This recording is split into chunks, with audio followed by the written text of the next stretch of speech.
first and foremost, we got to start off the way we always start off. So hit that chat box. Not you, Kathy, because you're driving, but hit the chat box and go ahead and say it. It's a Freedom Day. Type it in there. I want to see that. I want to see it come through. Okay. I'm going to be monitoring the chat box as much as possible. I'm working from my iPad right now. And we're going to keep rolling through this. So obviously, those of you that have attended before, you know it's a Freedom Day. It's how we start every one of these sessions. If you haven't attended before, we start the sessions like this because we want to ensure that we all have a true understanding of why we do what we do every single day, okay? And so every one of us is chasing some sort of freedom. Every one of us is fighting for the next level, and we all have our reasons, right? Like some of us just want a new car, some of us want to retire, some of us want to provide, and some of us want to have, and some of us want to give back, and some of us want more time, some of us want more money. And you know, and it's okay to say you want it all, by the way. I don't think it's greedy at all, right? And I heard something yesterday, because we talk a lot about freedom, and a gentleman by the name of Nick Sarnicola was on the stage. Super nice guy, by the way. I'm going to bring him on in a couple of weeks so he can talk about his business and how you could potentially make some ancillary income doing it. And with his presentation yesterday that he did here in San Antonio, he said something really interesting. He said that for many years, people have put down other people who strive for the best, right? And so the more strive you put in, the more action you put towards your business, there are people putting you down consistently. No, that's too much. No, why would you do that? Oh, that guy's full of shit. He's not this, or, you know, whatever the case is. And he said, and he said the craziest thing once that he actually heard somebody say that to try to become a billionaire is selfish, right? That you're being selfish throughout the process, that you're, you know, leaving people behind, that you are changing your friends group, that you are, et cetera, et cetera, et cetera. All the things that we all know we have to do to break through the different molds and the different glass ceilings that we face above us. And so he said, I believe quite the opposite. He said, I believe it's selfish not to become a billionaire. I believe it's selfish not to become a millionaire. And he said, it is our duty to put in the work to become more than we ever desired or dreamed. Because when you become a millionaire, when you become a billionaire, you can give back in so many different ways. And it's until you have that opportunity that you can't. You have to, you know, every penny you get goes to your family. Every penny that you get goes to the bills that you have, or whatever the case is. But when you hit those standards, you've employed people. That's a way of giving back, right? There are people around the world that you can employ into your business. You can. There are more jobs. There are more opportunities. You spend more money. You know, you go to restaurants where waiters work, where receptionists work, where, you know, hostesses work, where chefs work, where managers work. Like, you know, you spend the money, you tip people, they go out, they earn a paycheck, they go spend money, you know, and it becomes a huge cycle of giving back in a very positive fashion, right? Nobody makes a shit ton of money by themselves with no employees, no support, no help, doesn't create jobs, and then hoards it all, like eats at, you know, I don't know, home grows all their own food. You know, no one does that. You go out, you spend the money, you invest in companies, you open a new company. That new company needs employees, right? Et cetera, et cetera, et cetera, et cetera, right? And so every time we spend money, we create. There was this message that came out that every time somebody sells a house, it creates 17 new jobs, right? And I thought that was really interesting. And I don't remember the entire breakdown, but they kind of said, like, you know, there's a realtor involved, sometimes two, there's a title company involved. And in that title company, there's a processor, and there's a title rep, and there's a salesperson, and there's a manager, and so forth and so on. And then there's a loan, right? And so the loan officer gets paid, the branch gets paid, the franchise gets paid, you know? And so that one sale, that one purchase and sale fed so many families in one shot. Not to mention that after the person closes, there's a great opportunity that they might need solar panels, that they might want a new roof, that they might want to paint the house, that they might, and even if they paint the house themselves, what do? They go to the store, they buy paint, they buy rollers, they buy this, they buy that, creating more opportunity for more employment, more jobs, more stuff like that. So it's our job. It's our job to put it forth. It's our job to create. It's our job to build and define these opportunities.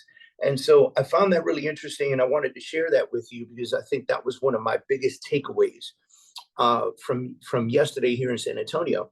Even though there were a lot of great speakers, I have great admiration for Nick.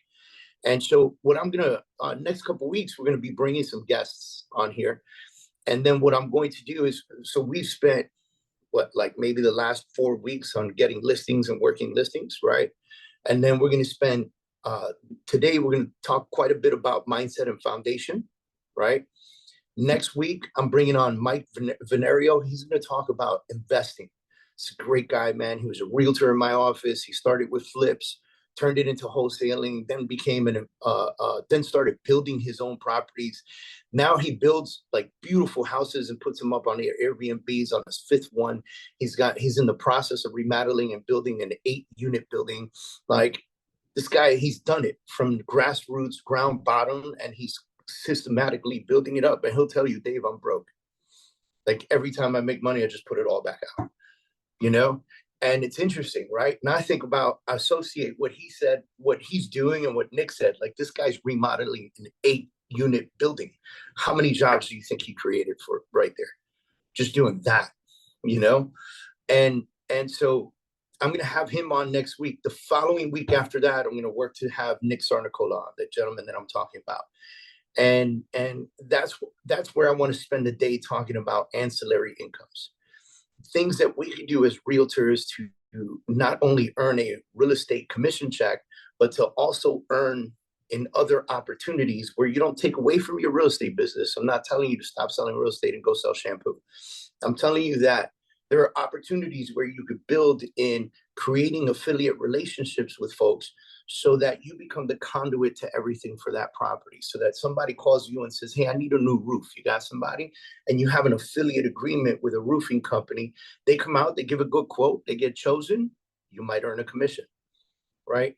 And so the idea is, how can we get you to earn your commission check and then have you earn another 20 to 40% on top of that by being the conduit to everything in that home, right? And so Nick's going to come. He's going to talk about that. He's a fantastic dude, one of the smartest people in the room at all times. And so I'm going to have him come in. And once we finish that, we're going to spend some time focusing on buyer relationships. So 4 weeks on listings. Now I'm going to talk to you about mindset, business foundationals. Then we're going to get into the opportunity of ancillary income. And that's a topic we could go on forever. Like, every time I have a new relationship, I'm just gonna bring it to you guys and you run with it. And then there is the opportunity for working with buyers, right? And then we're gonna close out the year really talking about how to dominate through November and December. A lot of people find those months very, very difficult. I don't. I love those months, right? So if you are the type of person that takes 4 weeks off in November and December, then thank you for leaving the doors wide open for me to go get some more clients. If you are not that person and you're going to stay home and you're going to grind it out, then so be it. Yes, I take the actual holidays off, but some folks take this to the extreme. It's like they eat turkey and they feel like they can't work again until January, right? And so that happens so much in our industry that for the last decade, for the last 10 years, December has historically been my best sales month because I doubled down on December. What happens, we always talk about the things that you do now will pay you in 30 to 60 to 90 days, right? So if I double down in December, what do you think is going to happen in January and February when people get their income tax returns, right? Or when they're filing income taxes and they have to do it in a specific, proper way because they own their businesses in order to qualify for a loan. Or they get a tax return back and now they're getting 10 grand, 15 grand in tax return. And they could take that and use it as a down payment on a property. So we're feeding ourselves through November and December by capitalizing on the fact that 90% of the industry will be on vacation. They'll be shut off, completely shut off. And then January and February, everybody that we've been working with, we'll pick that up too, because they're going to be working on those income taxes and getting their stuff done, and we can get them qualified and into a house. Now we're closing in March and April. In January, February, those folks that took the last 2 months off, they're starting fresh. So they're not going to close anything till March or April. You see where I'm going with this, right? All right. So I'm going to share a presentation with you guys, which is awkward to do from an iPad. So bear with me.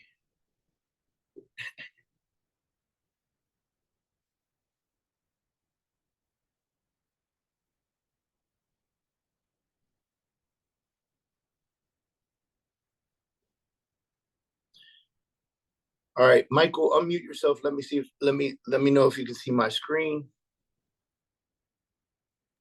Yeah, I can. There. All right. Cool, man. Thank you. Appreciate it. All right, so we are going to talk about so I'm writing this new book, right? New book comes out in like 60 days. It's called The Truth About Failure. And these are some of the topics that we talk about in the book and some of the topics that we really tap on. So first things first, the definition of failure. Definition of failure is lack of success, the omission of expected results or required action, and quitting on a task. And the reason that I bring up the definition of failure is because I want you to truly understand that there is no such thing as failure if and only if you keep driving forward. See, if you quit, if you just quit, then yes, you failed. But if you had to shut something down and start something fresh, that's not quitting. That is simply taking the lessons that you've learned and stepping up to the plate. See, failure can only happen to you if you allow it to happen to you. It only happens when you allow it, right? And so too often we tie this very much to our sense of self-worth, self-esteem, and self-acceptance. Failure, oh, I failed here, I failed there. You know, what are they going to think of me? How will they talk about me on Facebook and Instagram? Right? And we think about this stuff, and I think to myself, who cares? Right? And so we get through this, and there's this saying that fail forward. I hate this saying, by the way.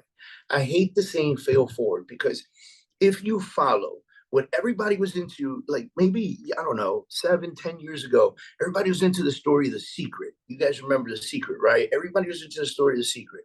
And everybody said, what you put out to the universe, you will get back.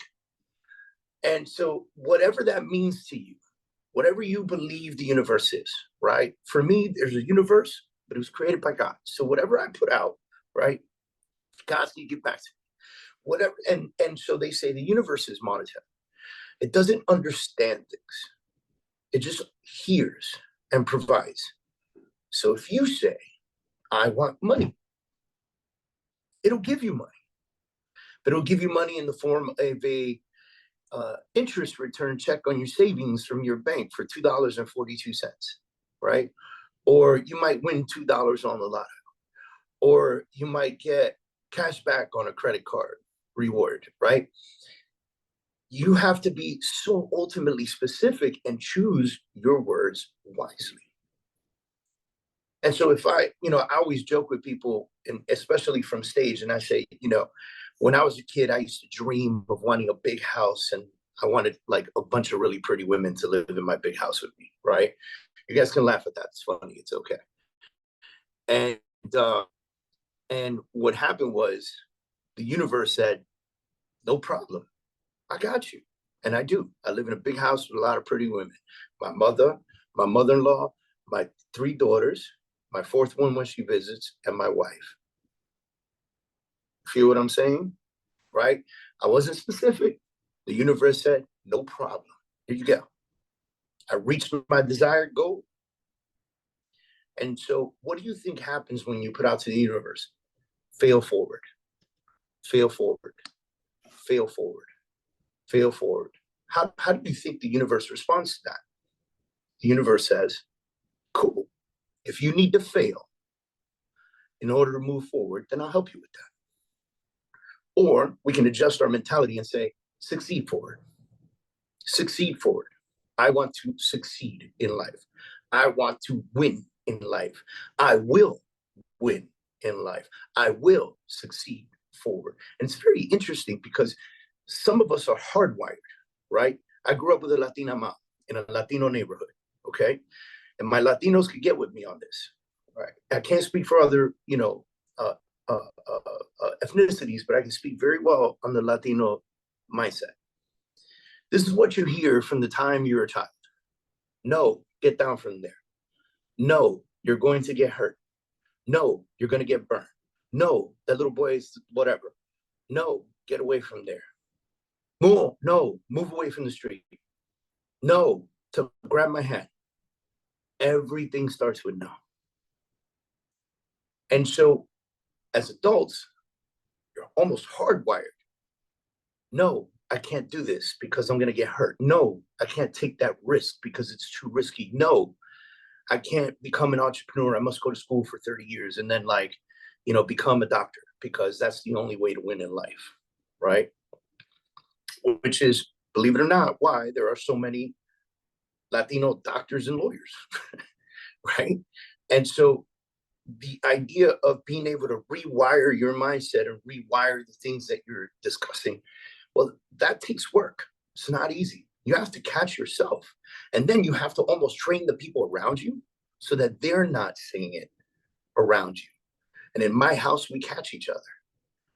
If I say, wow, I'd really like to do this, my wife will look at me and go, well, would you like to do it or will you do it? And she catches me out there. We check each other, right? I said something in the kitchen once, I can't remember what it was. I'm human, right? I'm still rewired. I'm still in the rewire process. And I said something like, I want something. I can't remember what it was. And my mom looked at me and she said, no, you're going to be this person. And don't forget to give yourself a time limit. Walked away from me. And I was like, yo, this lady must be watching my videos, right? And so we're going to talk about the top 5 things you can do to avoid failures in your life. And so these failures, I like to call them hiccups. And mindset is the absolute number one thing you need to work on. If your mind's not right, you can't get your body right. If you can't get your mind and body right, well, then you're no good to anybody. I'm just being real with you. Yes, with a horrible mindset, horrible body set, you could wake up every morning, you could go to work, and you could accomplish things, but are you going to be working at 150 miles an hour, just fighter jet style? Bedros Keuilian, in his book, he says, are you a fighter jet or a crop duster? Both fly, but one does a significantly more beautiful and better job, right? And so what I want to tell you guys is to learn how to control your responses, right? Because you see, I wrote here, mindset is everything because the road to success is fraught with peril. Absolutely. As you move forward, the road to success is like this. It's like windy everywhere. It's up and down. It's rocky. It's slippery. It's rainy. It's snowy. There's no easy way to do it. I mentioned this yesterday on the stage. I said Elon Musk was once asked in an interview, if you had to give young entrepreneurs, advice on what to do to be the best entrepreneur, what would you tell them? And his response was, don't do it. It's too hard. It's too painful. You don't sleep. People don't love you. You have no control of yourself anymore. And he just really went in on it. And I thought, this is the most genius answer in the world. Because he's telling people, you need to know how to control your response. Now, there are a certain amount of people that saw that and go, oh, I can't do it. If Elon says it's horrible, it's got to be horrible because I trust Elon. The other half of the people said, I trust Elon. I know you've done big things, but I'm okay. I can handle it. I can do the pain. I can do the suffering. I can do the loss in order to get the big gains, the big desires, the big wins. Then the other piece is learn how to handle your stress level. So, 3 out of 5, by the way, 2 out of 5 already is on mindset and reaction, right? When things hit you, how do you handle them? So I'll tell you a quick story. I call it airport blues, right? Um, I'm on a Spirit flight. I know I shouldn't have flown Spirit to begin with. Bear with me. But I'm on a Spirit flight. And on that Spirit flight, we get on and we go out into the runway, and the engine dies. The engine dies. We're stuck out on this runway. AC's not running anymore, by the way, for like 2.5 hours. Sweating, upset. Everybody's upset. Everybody's feeling a different kind of way. Finally, they pull the plane back to the gate, and they said we had to get off the plane so that they can repair the plane, and we should just wait in the waiting area, and then we can get back on, right? And my reaction to a lot of this was, what can I do?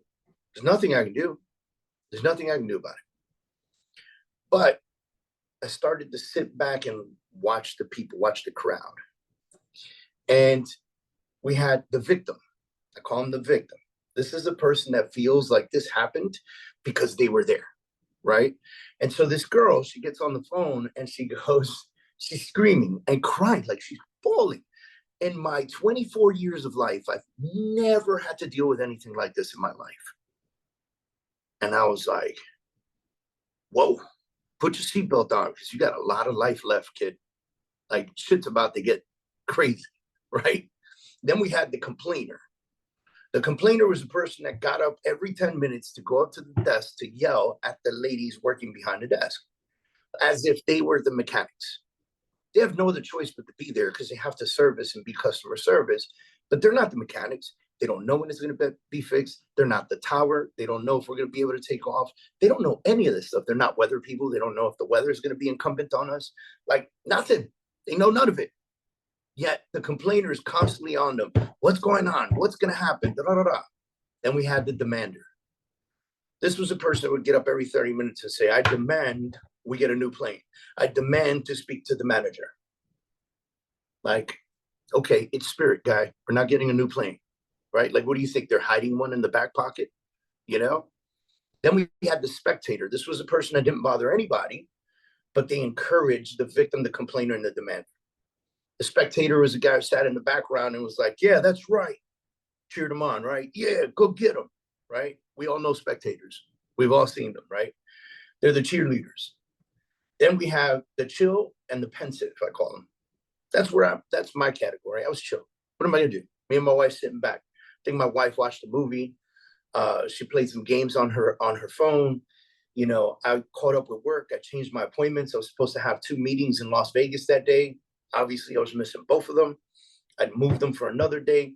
I called the airline. I told them we were delayed, so I wouldn't be able to come back on the day that I had scheduled to come back if they could extend me a day. They did it at no cost, by the way, because of the inconvenience, right? And then I started thinking. I looked over at my wife and I go, how do we avoid this in the future? Let's play a game. She said, okay. I said, how do we avoid this in the future? And she said, pick a different airline. That was her first response, which is normal. That would be anybody's response because we were already frustrated with Spirit.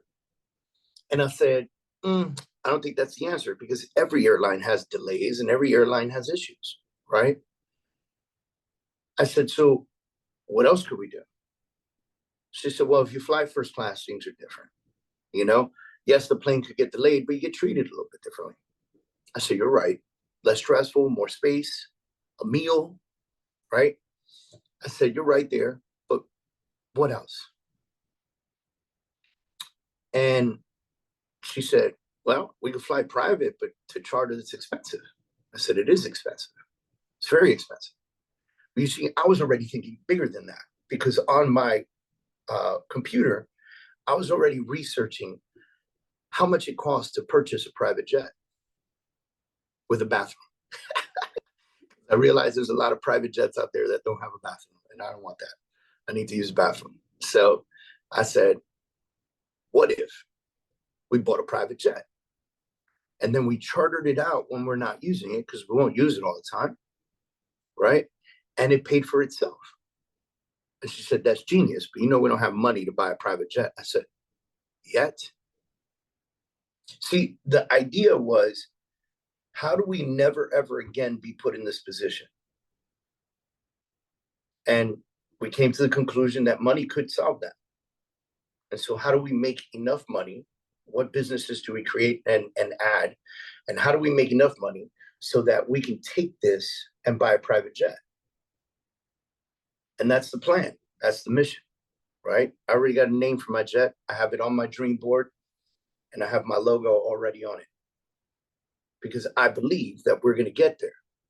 So handling your stress is extremely important. You can get creative and have fun and think about the bigger things because stress is always going to happen. But man, let me tell you something. Stress will shorten your life. Stress will kill you. Stress will give you cancer. Stress will make you sick. If you can learn how to handle your stress better, you'll live a better life, a cleaner life, and a longer life. All right, next is number 3, get your SOP in order. We've talked about the standard operating procedure. You got to have that in order. And you need to start your SOP with your why and your 5-3-1. What's your 5-year plan? What's your 3-year plan? What's your 1-year plan? We've had this class before. We'll bring it back again in the future. Money in, money out. Know your finances. Know your finances. Know your finances. I said it 3 times in a row because it is so important. 80% of businesses in the United States fail within the first 5 years. Do you know why? Money. There is no business that is successfully making significant amount of money that says, I'm going to shut down. So if you know the money in and the money out, and you study it very well, and you adjust accordingly, and you focus on the things that are making you money, and stop spending money frivolously on your business with pipe dreams and hopes that something's going to work, and get down and dirty to basic chords, then you could start playing in the future and testing things out, and then know what works, what doesn't. The things that work, you can apply more money to. Know your finances. Number 5, and this is almost equally as important, is knowing your avatar. There is a saying, there are riches in the niches. If you know who the person is that you're supposed to be selling to and working with, that makes your job significantly easier. Yesterday, I was on stage with a young lady who had her first child at 14 years old. And in the interview with her on stage, she said that having her first child at 14 years old encouraged her to be better at everything she does because it was no longer about her, it was about her child. How many 14-year-olds think like that? I mean, my kid is 15. I can't even imagine her having a child right now. And so I applauded her for that. And then another question was asked to her, and the question was, do you find yourself working with a lot of single moms that need that sort of side help? And she got into it. She said, because that is who I am, and I've been able to be clear about that, I've attracted many single parents, and not only as clients, but as team members, because they feel like I get it. And her team members are succeeding at high levels as single moms because they've been able to connect with her at a high level in that sense. Know your avatar. I was spent 9 years in the United States Marine Corps. If I wanted to, I could make my avatar military personnel.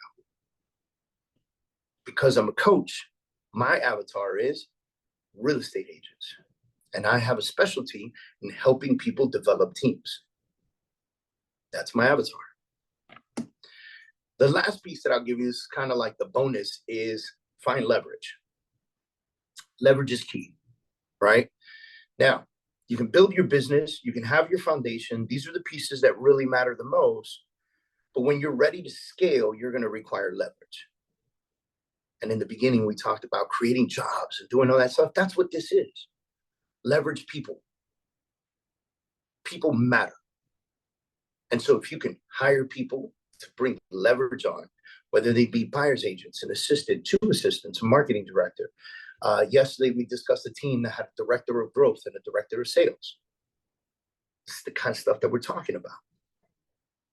Use that leverage to build and grow your empire. And if you do leverage the right way, one day you could actually step back from the business and allow the business to run. because you've created the SOP with the proper leverage. All right. Now, yeah, my next book is coming out, but we'll talk about that some other time. So I'd like to open up the floor for you guys because I think, you know, we finished, it's like 10:40. And I want to open up the floor, unmute yourself. If you've got questions, if you got anything you want to discuss, like I'd really like to tap in with you guys. If not, it's okay. We can end the meeting early. I see a lot of people hiding their faces. I don't see anybody anymore, right? Carlos, thank you for always being live and in person. I see Kathy out there where Kathy was driving. I won't mess with her. I don't know what happened to Courtney. Penny, what's up, Penny? You know, I was thinking about what you were saying about, you know, thinking bigger and stuff like that. And it reminded me of a story that, what's this guy from Microsoft, the guy who created Microsoft? Yeah, he was talking, Bill Gates, yeah, he was talking about depth of vision. And, you know, and he was talking about being at the right place at the right time and knowing what to do with it. But the key was taking massive and immediate action. And he saw it not for what it was, but what it could be. And he was talking about using depth of vision. If you look at an acorn seed, what do you see? And if you say food for squirrels, you know, you lost.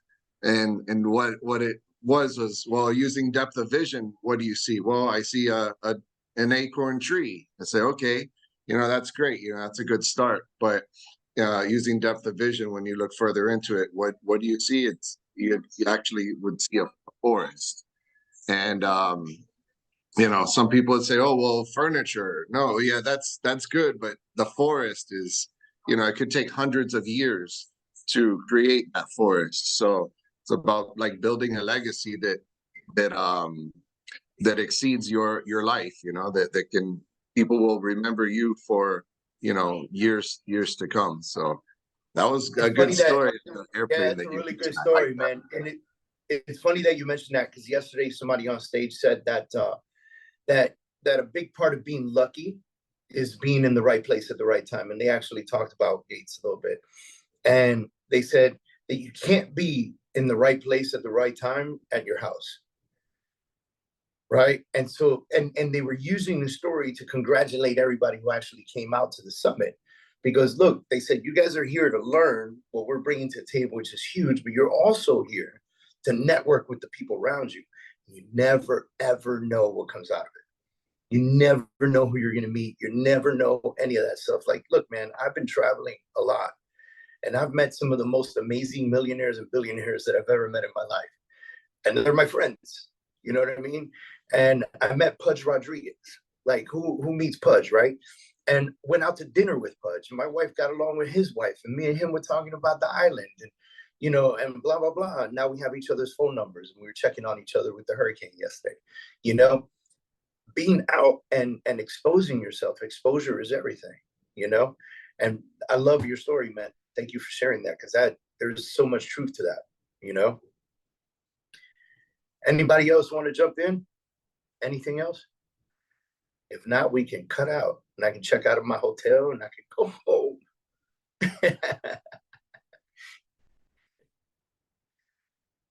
All right, guys, thanks for showing up every Thursday. We do this every Thursday at 11 a.m.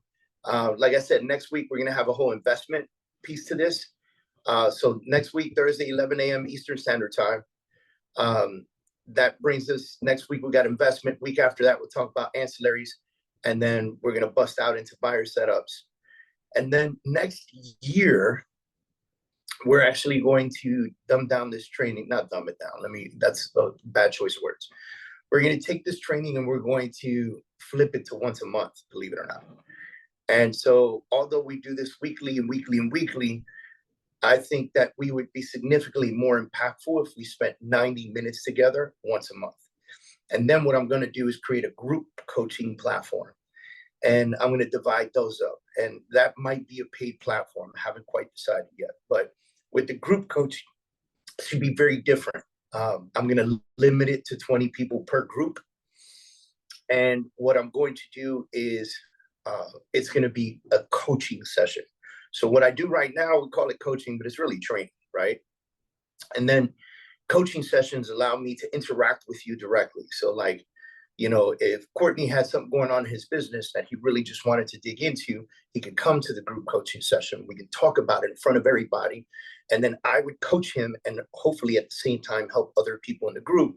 And other people in the group can give their tidbits or maybe things they're doing that I don't know, right?